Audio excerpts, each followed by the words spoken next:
Okay, it's day 100 of what? Of reading through the Bible in 365 days, our 1 year Bible study.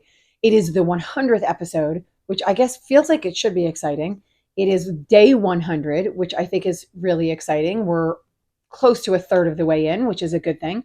It is April 9th on your calendar, and we are going into 1 Samuel 1:9 through 4:11. So we have finished another book. We finished the book of Ruth yesterday, and we are now moving into 1 Samuel. So we have gotten a lot done if you have been with me from the very beginning. If you have not, we are using the 1 year Bible online, the 1 year chronological Bible online printable reading plan. And that is to read through the Bible chronologically from start to finish, historically, how things happened, so we can get a big understanding of who God is, why it matters, how we live our life as people who follow God. If you are not somebody who follows God, maybe after this you will understand why people follow God. He will light a spark in you to desire to follow him as well. So it's multi-purpose. I hope there are a lot of reasons for it. Reading it is very important. So for most of you, I know there's a couple of you that come in and you're not reading it first. This would sort of be your first reading through it. And I hope what this does is this takes you to the next level where you do read it next time around. But I am still thrilled that you are here and that you are listening and that your desire is to know God. If you have read through the Bible before, I want you to try and do this again. If you've read through a little bit of pieces here and there, I want you to read. I want you to use your heart, your mind, your soul, everything that is in you to experience God the way in which he wants you to, which I also believe is through prayer and through a lot of the other gifts that he gives us through the Holy Spirit. But it is absolutely through his word. We don't just have his word, we have an abundance of his word. So for those of you who live in this country, you probably have access to hundreds of Bibles, free ones, if not even ones that you would buy, free ones, online ones, all these different things. So use, use the gifts that you've been given as a person who lives here, and access the Bible, read it, and then come here and listen and see what's happening. If it's confusing, this is a great place to be. If you just want another opinion, or if you want to just dive deeper, or you want to hear what someone else has to say, then this is a great place for you to be. If this is day one for you, I would love for you to finish this up, listen, see how it sits with you, and then go all the way back to the start, back to Genesis 1, and then move through that way. Because coming in the middle here, I'm not saying you're not going to get some great information, but understanding who God is as a whole starts at the foundation. It starts at the beginning, the day that the earth was created, the day that God created everything for us. So very short synopsis of where we have been. We are currently historically, we are currently in the book of Judges, but we are in the book of 1 Samuel. So Israel as a people group has been saved out of Egypt from slavery. They have been placed by Joshua and obviously by God, but with Joshua as their leader, they have been placed in the land of Israel, in and around, so what is currently now Israel, and then sort of on the other side, in and around Israel. They have laid down their territory there, their foundations. They are living and developing in this land. They are here for a couple of hundred years. There is no leader in here. There is no king, I should say, not necessarily no leader, but there is no king. So there's nobody above all 12 tribes. Whether it be a head priest or a king, there are none of those things. Each tribe is essentially on its own. And what we learned in the time of Judges is everyone is doing what is right in their own minds. And we read a couple of stories in Judges where it sounds like what's right in their own minds is a little bit crazy. And it is certainly not good for the people. And it is certainly not following God. And so a lot of them were off on their own, doing their own things. They're not united as 12 tribes. Now we are, and this is where we met Ruth. And so we saw Ruth and Naomi, and they are people that came back and lived in this time as well. So now we've moved on and we're meeting Samuel. And so that this book is about Samuel. Samuel is a prophet, which is what we're going to find out really soon. So in the very end of yesterday, we met the husband. So we met Elkanah and we met his wife Hannah. He had two wives, Elkanah and Hannah. And the one wife, Hannah, could not have babies. So moving on to verse today is, I think I said it, but if I didn't say it, we're in 1 Samuel 9. Our reading is 1 Samuel 1:9 through 4:11. So in verse 9, we left off where Hannah and Elkanah were in Shiloh, which is where the tabernacle is. And so where God comes down and meets them. If you guys remember the tent of meeting or the tabernacle, this is where God comes down to meet the people and talk to the people through the high priest. The high priest, this guy that we're going to meet, is one of the descendants of Aaron, right? Moses and Aaron were brothers. Moses was the leader of the people. Aaron was the one who was the high priest, and all down through his line were high priests. And so they were the ones that met in the Ark of the Covenant with God. So in verse 9, it says, once when they being Elkanah and his wife Hannah, once they'd finished eating and drinking, because they went and did their offerings, because they come, remember every year, all the Israelites come and they do their offerings at the tent of offering.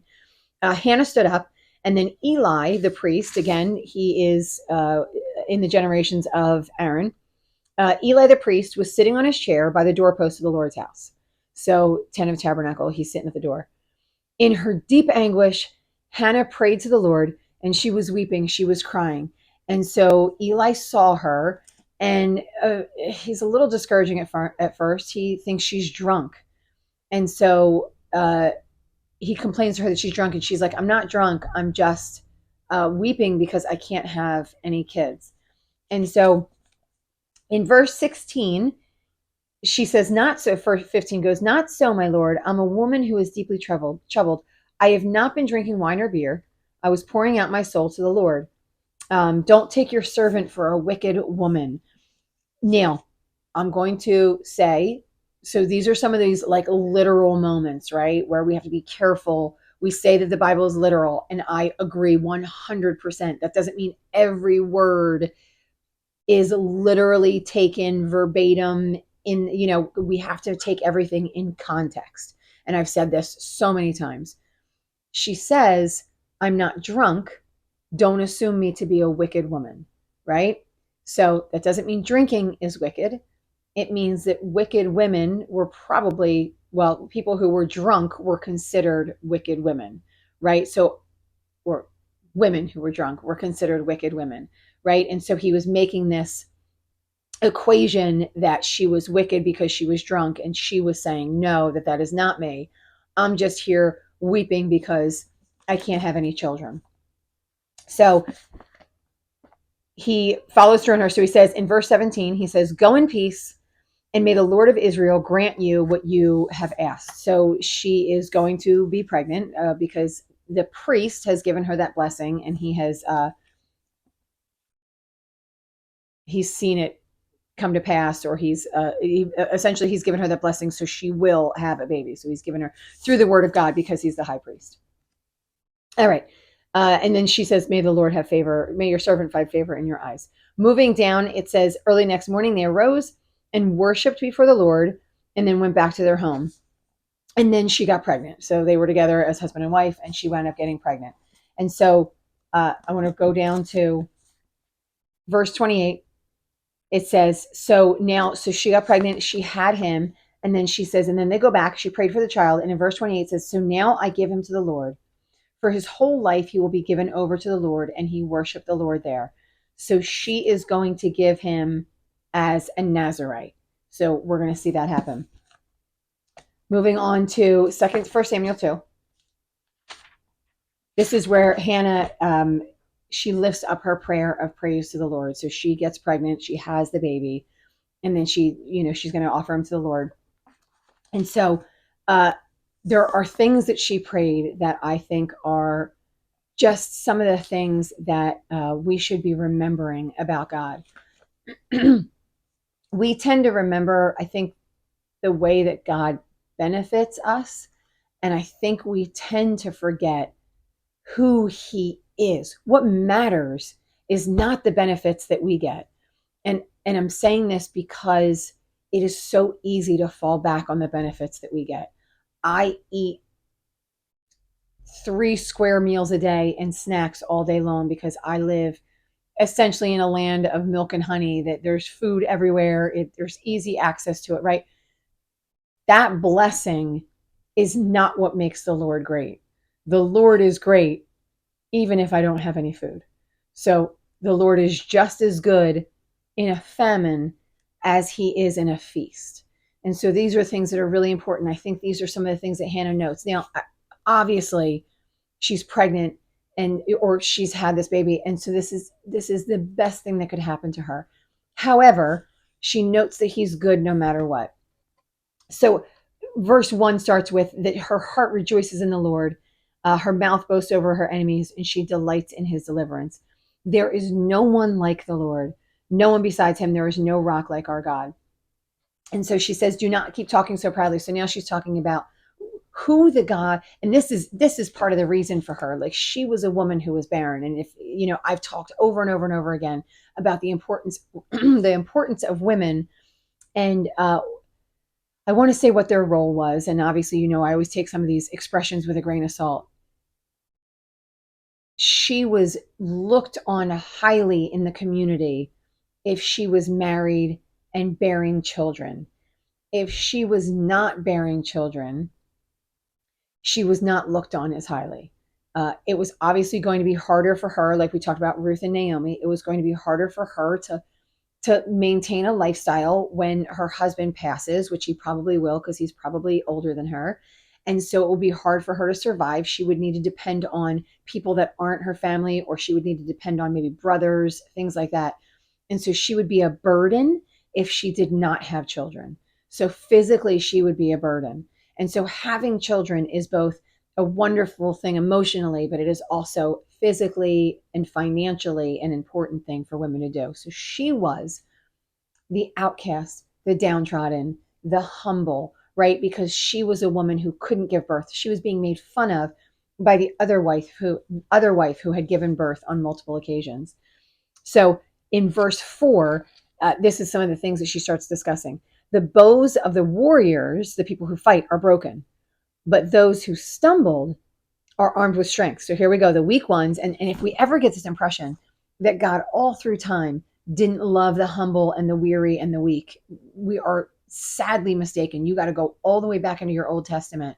This is not just where Jesus says it. This is not just the Sermon on the Mount, but this is scripture that God has discussed all through time, right? This has always been his pattern. So he says, she says, those who were full hire themselves out for food, but those who were hungry are hungry no more. God fed those people. She who was barren has borne 7 children, but she who has many sons pines away. So she desires, she needs more, right? This is this whole entire idea about the weak being lifted up by the Lord, and the strong sort of, they're doing it on their own. So the Lord isn't really helping them, following them, or with them, right? So he is with the weak and the downtrodden. So then she moves on. The Lord sends poverty and wealth. He lifts the needy. He has them inherit a throne of honor. And so all of these just wonderful things about who the Lord is. And then I just want to bring up this last verse. So it's at the end of verse 10. He will give strength to his king and exalt the horn of his anointed. I am going to venture to say that this has nothing to do with anything that she has spoken about so far. They are in the time of Judges. In Israel, there was no king. What king is she talking about? Nod, hit, hint. For me, I look at it and I say, this is about the king to come, right? Remember that Gideon, so if you read with me already, Gideon said, I will not be your king. Your king is the Lord. So, and then in this, they're saying, that the Lord will give strength to his king. So are they talking about a future king? Are they talking about a future king, right? Are they talking about a king for eternity? We're not necessarily sure yet, but I just thought this was a really interesting passage in here that doesn't seem to connect fully to anything that is above that. So just something to hold on to in the maybe times. And then verse 11 says, then Elkanah went home, and then the boy ministered before the Lord. So now Samuel, the boy, lives in the tent in the tabernacle. So he lives in there. I know I do these arms all the time. So he lives in there with the priests and everyone. So he is there as a Nazarite. He's been consecrated to the Lord. So these are the things that we talked about back in I think this might have been in Numbers. And it's the same thing that we talked about with Samson, right? So Samson was a Nazirite from the womb. Samuel was not. Samuel was promised after he came out of the womb. She said she would never shave his head. And then she would promise him after he was weaned. So that's what she did. All right. So moving on to verse 12, it says, Eli's sons were scoundrels. So it seems like we're taking a sharp turn. They had no regard for the Lord. I wanted to look up what scoundrels meant because we'd actually used this a few times in the book of Judges. And so let me see. Scoundrels it's dishonest and unscrupulous. And so we get a little bigger hint of what they did. So if you remember some of the things that they did, so there were rules in the way that priests ate food. So they were given these after they had done these burnt offerings, then the food was cooked and then it was given to them. These guys aren't even waiting for that. They're kind of just walking past and like jamming their fork in, taking out the best piece. None of these things were supposed to happen. And so these guys, so you think to yourself, they're scoundrels, they're stealing, they're maybe cheating on their wives, or they're right. Like I feel like and of course right now off the top of my head I can barely think of anything. But when you think of that, you think of somebody that's doing bad, maybe financially or whatever. This is a lot about they are breaking commands from the Lord. So the wickedness, here we go again with the wickedness, isn't these certain behaviors that we do, but breaking our fellowship with the Lord. And their fellowship with the Lord, they were given very specific directions. These are the sons of Aaron. These are the people that go in. If you guys remember way back when we did this, the original sons of Aaron, so two out of, I think, four, two out of those four sons were immediately taken up in smoke because they set fire in a way that they shouldn't have in the tent of the tabernacle. And so in the tent of meeting, in the tabernacle, in the tent of meeting. And so we need to be aware that they had their place, they had their rules to follow, and they were breaking all these rules with the Lord openly and actively doing that. Everybody knew and everyone was telling them. So if we read in verse 17, it says, this sin of the young men was very great in the Lord's sight, for they were treating the Lord's offering with contempt. So again, they were breaking this fellowship with the Lord. But Samuel, on the other hand, was ministering to the Lord. He was wearing an ephod. So his mother came in and she made him a robe. She came in every year to visit him. So she was supposed to come. Remember, everyone came to the tent. Anyone in the area, they came to the tent of the tent of meeting. And they gave up their offerings then. And so she was one of the ones that came, and she went and she visited her son. And then she was blessed because she gave him up. She was blessed with more children. And so it says, the Lord was gracious to Hannah, and she had 3 sons and 2 daughters. And then Samuel grew in the presence of the Lord.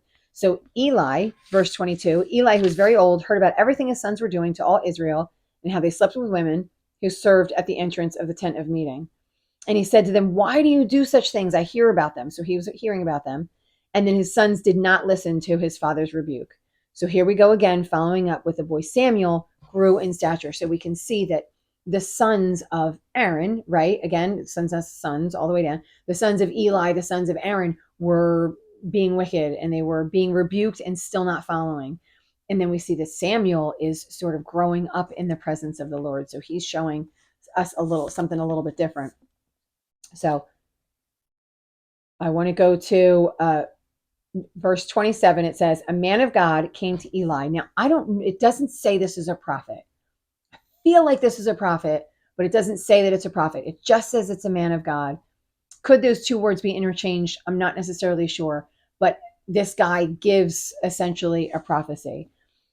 And he says, did I not clearly reveal myself to your ancestors' family when they were under Egypt? So this is why I keep going back to that. These were Aaron's. This was a generation following Aaron. So this was promised to Aaron and his sons forever. This high priest position was consistently Aaron's generations. Again, Aaron and Moses were brothers. Moses became the leader, and Aaron became the high priest and did all that. He met with God. Right? And then all of Aaron's descendants go in and meet and speak to God. And so that was a high honor that they had. And then, of course, at the time, Eli was doing it, but Eli's 2 sons were supposed to be preparing for it. So in verse 31, it says, the time is coming when I will cut short your strength and the strength of your priestly house, so that no one in it will reach old age. So now we're talking about the sons of Aaron. Now the entire generations of the sons of Aaron are going to be taken out young. You will see distress in my dwelling.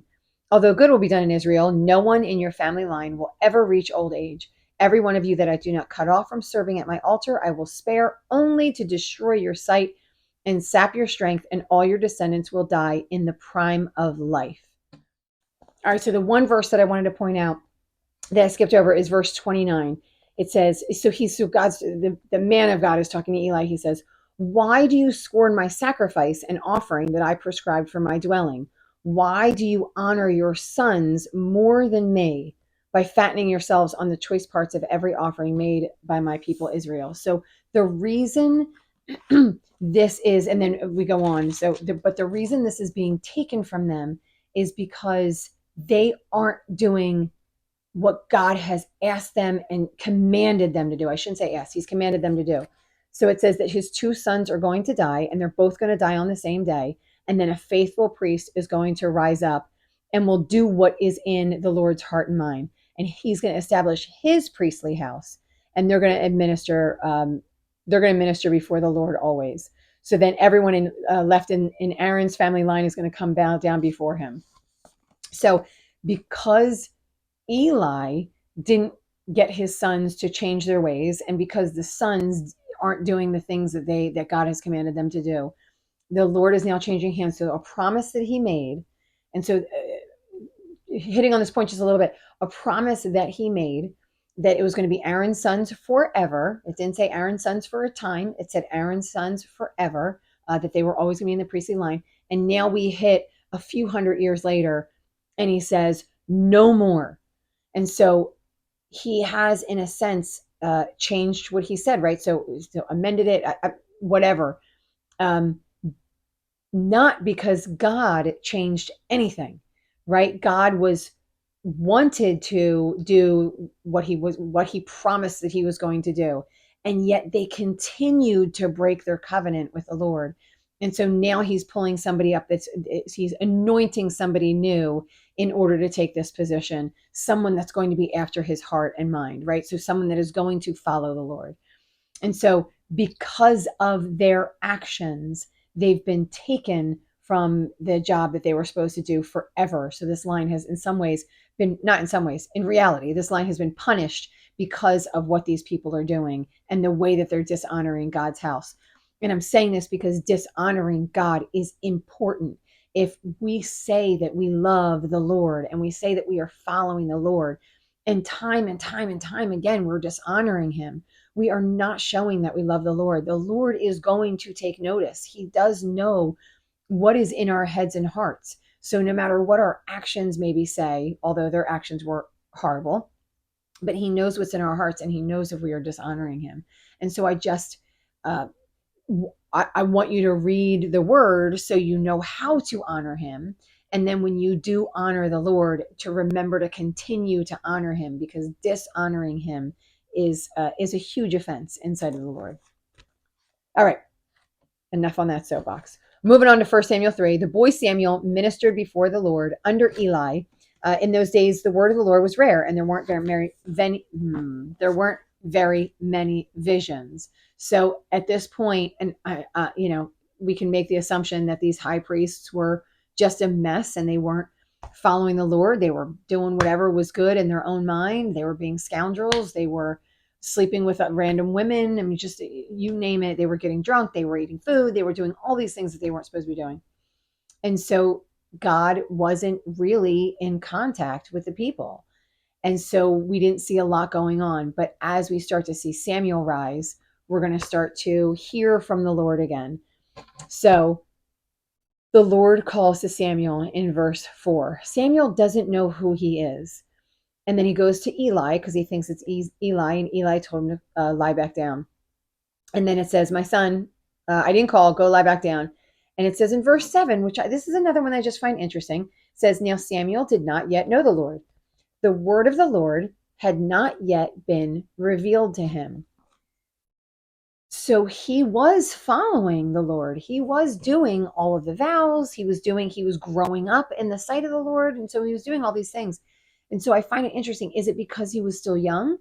Is it because he wasn't ready yet? So he was honoring the Lord with all that he was doing, but the Lord actually hadn't revealed himself to him yet.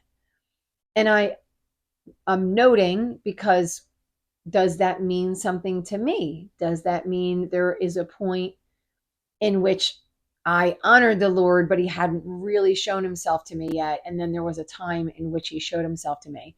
Is there someone that you are reaching out to, and you can see that they're trying to honor the Lord, but they don't yet really know who the Lord is? And so you're speaking into their hearts about who the Lord is, right? So to kind of sort of keep faith in some ways, to know that maybe they don't know the Lord yet, but maybe the Lord is getting ready because of the things that they are doing and the way that they're trying to grow. The Lord is getting ready to reveal himself to them. So just always things to think about in the way that we talk to people and in our faith journey and things like that, just to understand that everything doesn't look exactly the same. There's not a formula for the way that people come to the Lord, and there's not a formula for the way that we can preach to somebody to get them to come to the Lord. All right. So once again, the Lord reaches out to Samuel a few times, and finally Eli's like, it's the Lord that's calling you. Go back and listen. And so he goes back and he listens. And then here we go, verse 11. The Lord says, I'm about to do something in Israel that will make the ears of everyone who hears about it tingle. I'm going to carry out against Eli everything that I spoke against his family. So all those things that he heard from the man of God. I told him I would judge his family forever because of the sin he knew about. His sons blasphemed God, and he failed to restrain them. We all have responsibility. This is not just on one person. Therefore, I swore to the house of Eli, the guilt of Eli's house will never be atoned for by sacrifice or offering. It got to the point where enough was enough. There is no longer a point where they can say, oh, if we just give this, then we're all good. This is it. That was the last straw for the Lord. And so then verse 15, Samuel lay down until morning, and then he was afraid to tell Eli. Eli was like, hey, what happened? And he was afraid to tell him. He said, listen, you have to tell me. And so then Samuel told him everything that the Lord said to him, although obviously he was concerned about that. And then I want to go to verse 19. It said, the Lord was with Samuel as he grew up, and he let none of Samuel's words fall to the ground. That's what my version says. I didn't really understand what that meant. So I looked up the New King James Version. I looked up the NASB version. One version says he didn't let his words fail, which I feel like is, I assume that this is an expression, fall to the ground, maybe to be cast away, right? Fall to the ground. And then I read the Message, which if you ever have a lot of struggles, I'm not saying the Message is perfect in any way, but if you have a lot of struggles understanding, the Message is written in a more clear way to help you understand a little bit more. And so I went into the Message, and it essentially says every prophecy he made came to fruition. You saw everything, which I think is interesting, because that means that there are some things that there are some times where prophets spoke and things did fail. So always keeping that kind of stuff in mind. But here it says nothing of Samuel's failed. Nothing fell to the ground. Nothing was missed. Nothing was wrong, right? So he was growing up to be this, maybe not necessarily perfect, but he was extremely in tune with God. God was speaking to him. God was with him. God was helping grow him up. All right. And then it said, then all of Samuel's, verse 4:1, Samuel's word came to all of Israel. So this is another, I like this connection point where it seems to me like you remember I had said in the beginning, like everything was kind of scattered, and a couple of tribes were sticking with each other, but not necessarily all of them. And some were mad because they didn't get them to stay together. And it looks like Samuel is starting to unify now, maybe all of Israel, right? So they're all sort of coming together now under Samuel's prophecies and under his teachings of God, right? So they're all starting to come together. It also makes me think about how all these things have been revealed to him. It goes back to that first verse where it says, what does it say? I think we go back to verse 1 and 3. In those days, the word of the Lord was rare, and there were not many visions. And now with Samuel, he's getting sort of an abundance. He's getting lots of visions and lots of things that he's saying. So now I'm going to do 1 Samuel, the end of verse 1. It says, now the Israelites went out to fight against the Philistines. So Israelites went to war against the Philistines, and they were losing. And then they were like, why are we losing? Let's go get the Ark of the Covenant and let's bring it with us. Because remember, God is in the ark, right? So God comes down and he speaks to them in the ark. And so they're like, well, if God is leading the way, then this is the right thing to do. So they come and they get the ark. Then they go out and they fight the Philistines again. Philistines are scared. They're like, oh my gosh, the ark has come out. This hasn't been done in so long. We're going to lose. But you know what? Take heart. Go and fight as hard as you can. And, whatever happens, happens. Well, what happens is that the Philistines win. So the Philistines win. They kill, I think, somewhere in the upwards of 30,000 people, and they take the ark with them. So they have taken the house of God, where God actually comes down, this Ark of the Covenant that nobody is supposed to go in but the high priest, and they take that with them. And I'm pretty sure that's how we're ending here today. Yep, verse 11, the Ark of God was captured, and Eli's two sons, Hophni and Phinehas, died. So we've got that prophecy where the two sons died, and then the ark is gone. Not necessarily ending on a high note today. So we're back in war, and the ark is gone. And so now we're going to see what happens with the way that Samuel meets with the Lord, or what's going to happen with the Israelite people. We're going to check that out tomorrow. So I want you to like this video if it's been a blessing. I would love if you like the video. I'd like you to share with other people. It always makes it easier to read when you're reading with others. And I want you to subscribe to the channel so it keeps popping up, and you can watch the videos. Otherwise, at this point, you'll probably never find them. Keep reading, and I'll see you tomorrow.